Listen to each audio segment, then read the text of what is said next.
이렇게 북미 회담 성사 가능성에 관심이 쏠리는 가운데 북한의 외교 책임자인 최선희 외무상이 러시아를 방문하기로 해 관심이 쏠립니다.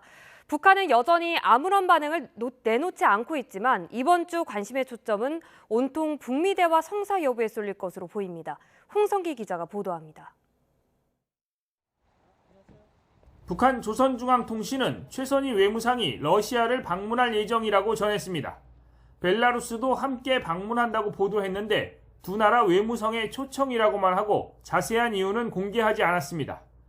초청에 응하는 모양새이긴 하지만 북미 대화 가능성이 주목되는 상황에서 북한의 외교 책임자가 핵심 동맹인 러시아를 찾아가면서 관심이 쏠립니다. 북한이 표면적으로는 트럼프 미 대통령의 대화 제안에 응하지 않고 있지만 일종의 밀당은 진행 중이라고 보기 때문입니다. 김정은이 최고인민회의에서 꽤 긴 연설을 통해서 조건을 얘기했는데 북한을 이전과는 다른 시각으로 핵보유국을 인정하라, 선언적 차원에서 인정해라 그 얘기를 하고 있었거든요. 그래서 트럼프 대통령이 최대치로 얘기를 해서 다시 한번 이제 북한한테 이것을 보냈다라고 판단이 되고요. 북한은 과거 북미 대화 당시에 김정은 국무위원장이 미리 중국을 방문하는 모습을 보여왔습니다. 이런 전례 때문에 최 외무상의 방러가 북미 대화 협의 목적 아니냐는 기대도 있습니다.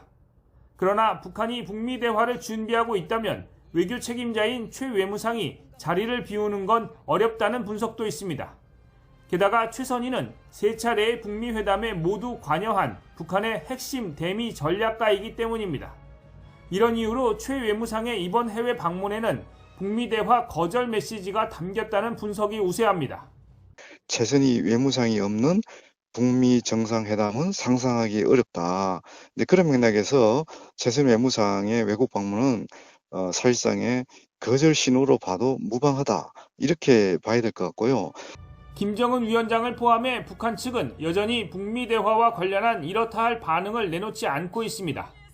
그러나 지난 판문점 회동의 전례로 볼 때 트럼프 대통령이 한국을 떠나는 시점까지는 언제든 가능성이 열려 있다는 시각도 있어서 양측의 움직임 하나하나에 관심이 쏠릴 것으로 보입니다.